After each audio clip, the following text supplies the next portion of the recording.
Hey, salut à tous! Alors, vous aimez les singes à lunettes? Pas de problème! Aujourd'hui on regarde Nicodemus. Dans Nicodemus, on va essayer de remplacer le fameux Nicodemus qui vient de passer 352 ans à la manufacture des rêves et qui va prendre sa retraite, et donc nous on doit prouver qu'on est des bricoleurs suffisamment talentueux pour lui succéder. Comment on va faire ça? Eh bien en jouant des cartes dans le bric-à-brac. Les cartes qu'on va jouer ici vont nous permettre de récupérer des ressources. On a du cuivre, du cristal, du bois et du charbon. Ces ressources qu'on a récupérées vont nous permettre de construire, enfin de réparer plutôt, des cartes qui sont également placées dans le bric-à-brac, ce qui va nous faire des points de victoire. Ça va également nous permettre de récupérer des tuiles objectifs qui vont elles aussi nous faire des points de victoire, l'objectif ultime étant d'arriver à 20 points avant notre adversaire. Pour la mise en place, on va tout simplement mettre le bric-à-brac au centre de la table, c'est comme ça qu'on appelle le plateau, et on va retourner la première carte de la pioche qu'on va placer ici dans le premier emplacement, donc il y a 5 emplacements en haut, 5 emplacements en bas, et à chaque fois qu'on joue une carte dans le bric-à-brac, on la joue dans le prochain emplacement disponible en partant de la gauche vers la droite et du haut vers le bas. Ensuite, ici au-dessus du plateau, on va placer 5 tuiles objectifs au hasard, parmi tout un tas de tuiles objectifs ici, sachant que ce sont les seules tuiles objectifs avec lesquelles on va jouer durant la partie. Elles ne sont pas remplacées lorsqu'elles sont revendiquées, mais on garde quand même à côté les autres tuiles objectifs, puisqu'on va pouvoir éventuellement aller en rechercher certaines grâce à des effets de cartes. Ensuite, on distribue 5 cartes à chaque joueur, ça constitue notre main de départ, et on désigne un premier joueur au hasard qui va prendre le jeton premier joueur. Ce premier joueur reçoit 2 charbonium, qui constituent ses ressources de départ, et le deuxième joueur reçoit un charbonium et un bois. Et une fois qu'on a fait ça, on est prêt à commencer la partie. Lors de votre tour de jeu, vous avez une action à faire parmi deux. Soit vous allez jouer une machine de votre main, soit vous allez réparer une machine qui est dans le bric-à-brac. Donc on va regarder la première action qui est de jouer une machine. Donc quand vous jouez une machine, vous jouez celle que vous voulez, hop, et vous la placez à la suite des autres machines dans le bric-à-brac. Donc encore une fois, on commence toujours de la gauche vers la droite et du haut vers le bas. Donc là, je prends le prochain emplacement libre qui est celui-là. Et à ce moment-là, je vais pouvoir réaliser une action parmi 3. Alors là, je vous montre un petit peu les cartes différentes. La première action possible, c'est de prendre autant de charbonium, donc le charbonium, c'est ça, du charbon ou charbonium, que le nombre de points de victoire indiqués sur la carte, les petits symboles comme ça, c'est les points de victoire. Donc là, ça me fait 2 charbonium, si je souhaite l'utiliser de cette manière-là, que je prends et que je mets dans ma réserve. Et je le dis tout de suite, le petit truc du jeu, c'est que quand il n'y a plus de charbonium dans la réserve générale, si vous devez, ou n'importe quelle ressource d'ailleurs, si vous devez prendre une ressource et qu'il n'y en a plus ici, vous allez la chercher directement chez votre adversaire. Donc s'il n'y avait plus de charbonium au milieu, j'irai les prendre chez l'autre joueur. Bon là il se trouve qu'il y en a encore, donc par exemple, si je joue cette carte-là, je pourrais décider de prendre 2 charbonium. Deuxième possibilité, je peux choisir, alors cette deuxième action n'est pas très intéressante, en général on ne l'utilise pas, mais elle est possible. Je peux prendre la ressource qui est indiquée ici dans le cercle. Donc là par exemple ce serait un cuivre, un cristal, un bois, un charbon. Donc voilà, si je joue cette carte, je prends un cuivre, hop, et je la mets dans ma réserve. Pareil, s'il n'y en a plus dans la réserve générale, je vais la chercher chez mon adversaire. Et enfin, troisième possibilité, c'est généralement ce qu'on va faire quand on joue une carte, ça va être d'activer le pouvoir indiqué sur la carte. Alors du coup, petit zoom sur les différentes cartes qu'on a dans le jeu, elles sont de 4 couleurs différentes, bleu, violet, rouge et or, et chaque famille de couleurs a un petit peu sa petite spécialité. Alors d'abord, les cartes bleues sont des cartes qui vont vous permettre de récupérer généralement des ressources. Elles fonctionnent à peu près de la même manière, c'est-à-dire que vous allez récupérer, par exemple ici, je vais récupérer du charbon, autant de fois qu'il y a ce symbole de charbon sur des cartes présentes dans le bric-à-brac. Donc y compris cette carte-là. Donc s'il n'y a que cette carte-là qui a du charbon sur elle, ça me fera un charbon. Mais par contre, quand la partie avance, vous avez de plus en plus de cartes dans le bric-à-brac, et du coup ça va vous faire de plus en plus de ressources lorsque vous jouez ce type de carte. Donc ça existe pour le charbon, le cristal, le cuivre, le bois, ça fonctionne exactement de la même manière.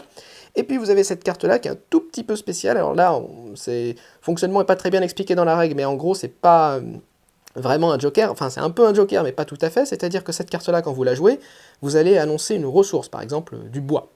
Et vous allez gagner autant de bois que ce symbole-là, et non pas le symbole bois, mais que ce symbole-là apparaît dans le bric-à-brac, c'est-à-dire autant de fois que ce symbole joker apparaît dans le bric-à-brac. C'est ça qui est un petit peu perturbant. Mais voilà, donc ça c'est une carte qui est un petit peu plus polyvalente que les autres. Hop, voilà, donc d'abord vous avez les cartes bleues, les cartes de production. Ensuite, vous avez les cartes violettes.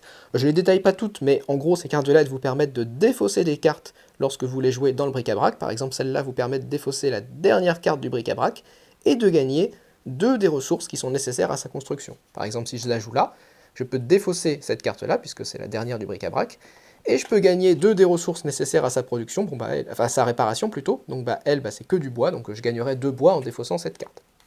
Donc par contre, là, quand la carte est défaussée, elle est mise hop, directement dans le ventre de la bête, ou alors vous la retirez du jeu, peu importe, de toute façon, elle ne reviendra pas. Hop, donc ça c'est pour les cartes violettes, qui globalement permettent de manipuler un petit peu le bric-à-brac. On a aussi cette carte-là, qui permet d'échanger du charbonium contre des ressources, ou des ressources contre du charbonium, donc elle est aussi assez intéressante. Ensuite, on a les cartes rouges. Alors les cartes rouges, comme leur illustration l'indique et comme la couleur le laisse présager, ce sont les cartes agressives, les cartes méchantes. Bon, ces cartes-là vous permettent de voler des ressources ou des cartes à votre adversaire, de faire défausser des ressources à votre adversaire, ou même de faire défausser des cartes et du charbonium à votre adversaire lorsque vous les jouez. Et enfin, on a les cartes or, qui sont un petit peu différentes. Celle-là vous permet de piocher 2 objectifs parmi les objectifs qui n'ont pas été placés au-dessus du plateau. Vous en choisissez un et cet objectif sera uniquement réalisable pour vous, par vous durant le reste de la partie. Donc c'est un petit peu, vous avez un objectif privé en gros. Donc ça peut être assez intéressant. Et cette deuxième carte vous permet de copier le pouvoir de n'importe quelle carte qui est déjà présente dans le bric-à-brac. Donc si on en revient à notre tour de jeu, et bien tout simplement, par exemple, pour ce premier tour de jeu, je vais jouer cette carte-là qui me permet, et je vais activer son pouvoir, qui me permet de gagner autant de cuivre qu'il y a ce symbole cuivre dans le bric-à-brac. Bon bah là il n'y en a qu'un, donc je vais gagner un cuivre. Hop, mon tour de jeu est terminé. À la fin du tour de jeu, je vérifie si j'ai bien 5 cartes en main, et si je n'ai pas 5 cartes, je pioche jusqu'à avoir 5 cartes. Bon bah là j'en ai 4 du coup. Hop, je pioche une nouvelle carte, et maintenant j'en ai 5. Et ça tombe bien, j'ai pioché exactement la même, donc au prochain tour, je pourrais par exemple jouer cette carte-là pour gagner cette fois 2 cuivres et commencer à avoir de plus en plus de cuivres pour éventuellement construire, bah tiens, cette carte-là plus tard qui me demandera pas mal de cuivres. Et petite précision, si à la fin de votre tour de jeu le bric-à-brac est plein, qu'il y a 10 cartes dans le bric-à-brac, on va défausser la première ligne qui va être mise dans la défausse finale, et on va remonter, hop, les 5 cartes qui sont en bas pour faire un petit peu de place pour les nouvelles cartes qui vont arriver. Donc on a vu que la première action possible à votre tour de jeu, c'était de jouer une carte dans le bric-à-brac pour gagner du charbonium, gagner une ressource ou appliquer le pouvoir de la carte. Deuxième action que vous pouvez faire à votre tour de jeu, ça va être de réparer une carte qui se trouve déjà dans le bric-à-brac. Alors comment ça se passe? Vous allez devoir, lorsque vous réparez une carte, payer le coût qui est indiqué en bas à gauche de la carte, par exemple ici, 2 cristal et 1 cuivre. Alors, de base, vous avez le droit de construire la carte qui est la dernière dans le bric-à-brac. Donc par exemple, je pourrais construire celle-là en payant 2 cuivres, enfin 2 cristal et 1 cuivre. Si jamais cette carte ne m'intéresse pas et que je veux construire une carte qui est plus loin dans le bric-à-brac, je vais devoir payer 1 charbonium par carte que je ne construis pas. Donc là j'ai 1 charbonium, ça veut dire que je peux le placer ici pour venir construire cette carte-là si elle m'intéresse davantage. Et si jamais je voulais encore remonter un petit peu plus loin, il faudrait que j'ai du charbonium pour pouvoir venir le placer sur chaque carte que je ne construis pas jusqu'à pouvoir récupérer la carte que j'ai envie de réparer. Sachant que les charboniums que je place de cette manière, ils sont laissés sur les cartes, et si quelqu'un plus tard vient construire cette carte, eh bien il récupère le charbonium en même temps que la carte qu'il vient de réparer. Donc ça c'est la manière dont vous allez pouvoir réparer des cartes, et imaginons ici donc que je choisis, j'ai pas envie de payer davantage, cette carte là elle me fait moins de points de victoire, elle est moins intéressante, donc je préfère venir réparer celle qui est la dernière de la pile, et je vais donc payer 2 cristal et 1 cuivre, hop, que je remets dans la réserve générale, et je peux placer cette carte devant moi. À partir du moment où j'ai récupéré une carte devant moi, il va se passer plusieurs choses. La première, c'est que déjà, je vais être récompensé parce que j'ai réparé une carte, je vais gagner des points de victoire. Donc là, les points de victoire indiqués sur la carte, je les marque immédiatement. Hop, donc là ça me fait 2 points. Ensuite, cette carte va rester devant moi pour l'instant, et elle va me donner, à partir de ce tour-là, une réduction sur toutes les nouvelles cartes que je vais réparer, en fonction de la ressource qui est indiquée ici. Donc là, il y a du cuivre qui est indiqué ici, ça veut dire que la prochaine fois que je voudrais acheter une carte dans laquelle il y a du cuivre, je paierai 1 cuivre de moins. Donc si je veux réparer celle-là, par exemple, eh bien au lieu de payer 3 cuivres et 1 cristal, je vais payer que 2 cuivres et 1 cristal si j'ai cette carte-là devant moi. Donc ça, c'est le deuxième effet assez sympa. Et puis, troisième élément, en fonction des cartes que je vais récupérer, je vais pouvoir éventuellement aller rechercher des objectifs qui sont au-dessus du plateau. Donc avec une seule carte, il n'y a pas d'objectif, mais imaginons que plus tard dans la partie, je récupère une deuxième carte comme celle-là. Au moment où je récupère la carte, et je ne peux pas le faire plus tard, je ne peux pas décider à un tour suivant de dire bon en fait je vais réaliser cet objectif, c'est uniquement au moment où je remplis les conditions de l'objectif que j'ai la possibilité ou non d'aller chercher la tuile objectif qui est au-dessus du plateau. Ici, j'ai bien 2 cartes qui produisent du cuivre, et là il y a un objectif qui me demande d'avoir 2 cartes qui produisent du cuivre, donc ça c'est pas mal, je peux le récupérer. Et je peux également récupérer plusieurs objectifs si je remplis les conditions de différents objectifs. Par exemple, il y a aussi cet objectif-là qui me demande d'avoir 2 cartes de valeur 2, enfin qui valent chacune 2 points de victoire, et c'est bien le cas, ces 2 cartes valent 2 points de victoire, donc je peux également revendiquer ce deuxième objectif, et je marque immédiatement les points de victoire. Donc imaginons par exemple dans ce tour-là que je vienne de réparer cette carte, ça me fait 2 points de victoire, et je revendique cet objectif-là et cet objectif-là, oups, sans donner de coup de poing dans la caméra, et ça me fait 4 points de victoire supplémentaires pour tous ces éléments-là.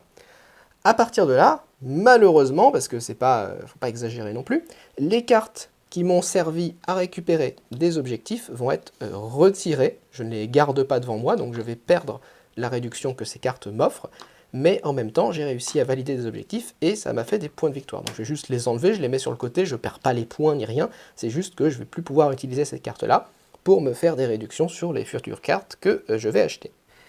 Et évidemment, je vois venir de loin les plus filous d'entre vous qui vont se dire « Mais pourquoi est-ce que je ne vais pas juste accumuler des cartes devant moi durant la partie sans jamais remplir aucun objectif pour pouvoir réparer plus facilement des cartes et donc gagner plus facilement la partie ?»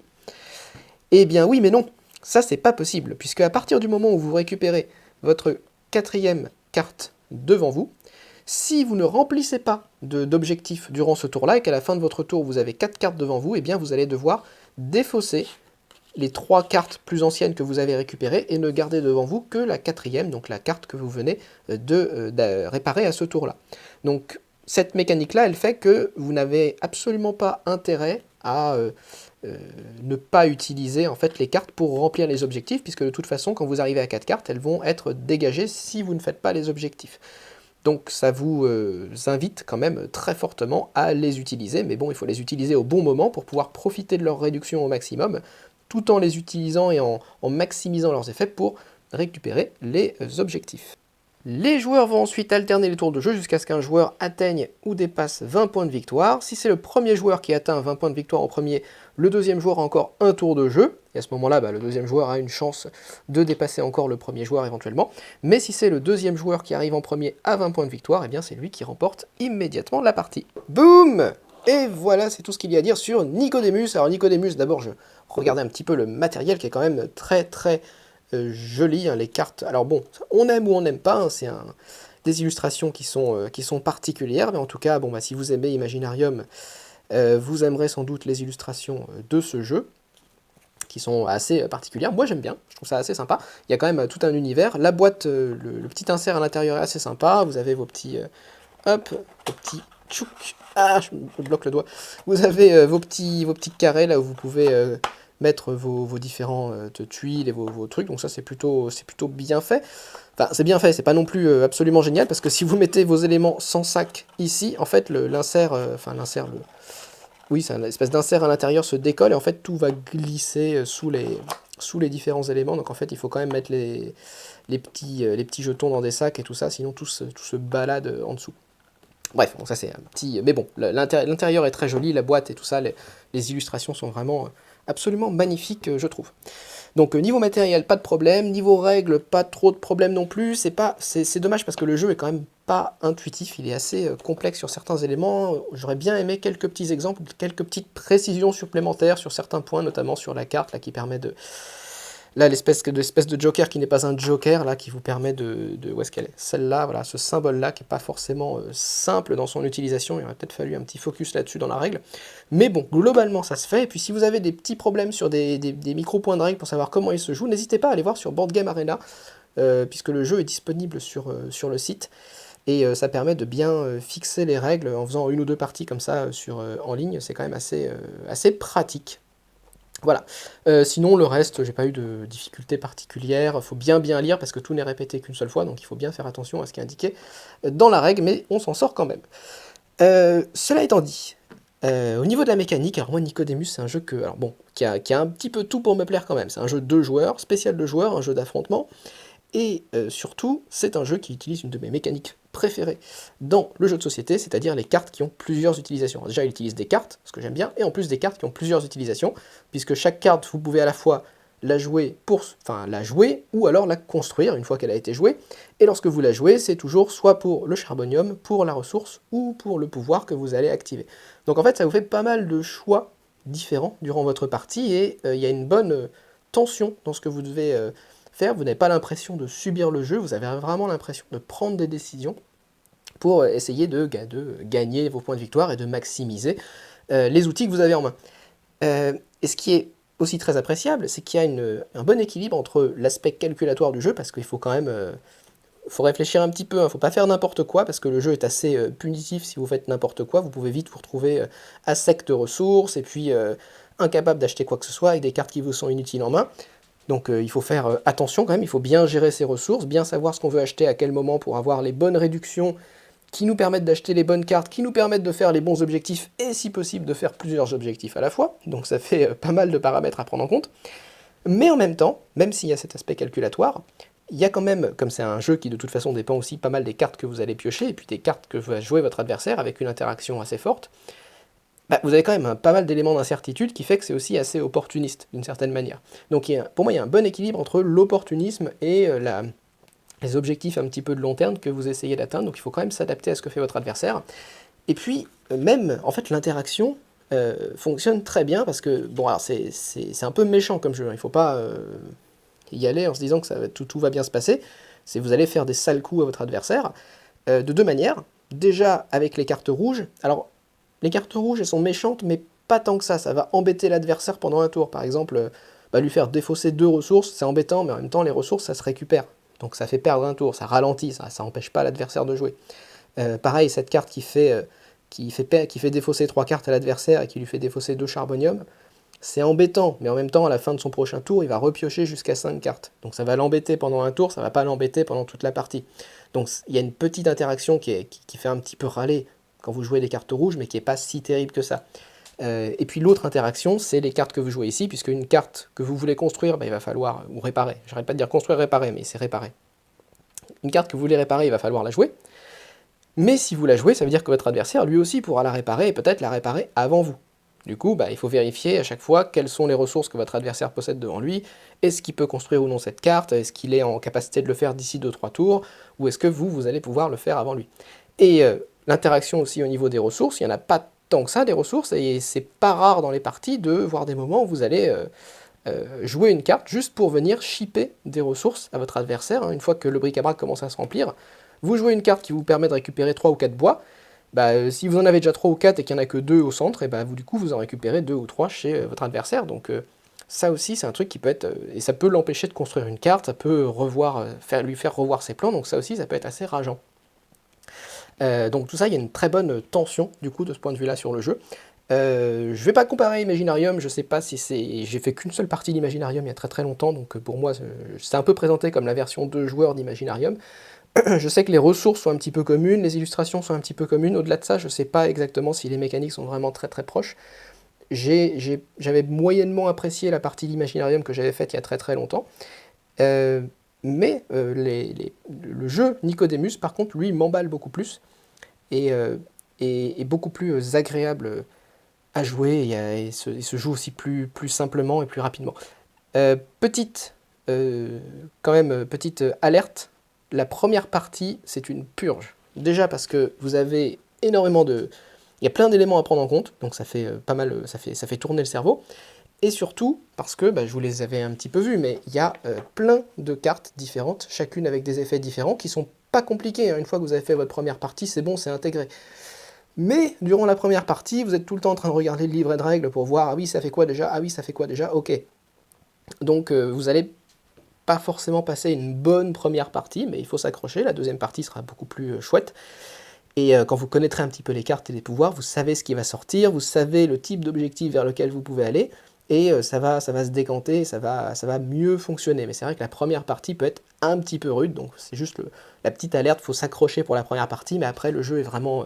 il y a une très bonne tension, il fonctionne extrêmement bien à 2 joueurs. Voilà, donc moi c'était plutôt la bonne surprise, c'est le jeu que j'attendais pas en 2021, mais que je recommande chaudement pour les gens qui sont... Il faut être un petit peu joueur quand même, hein, il faut aimer un petit peu calculer, aimer un côté opportuniste.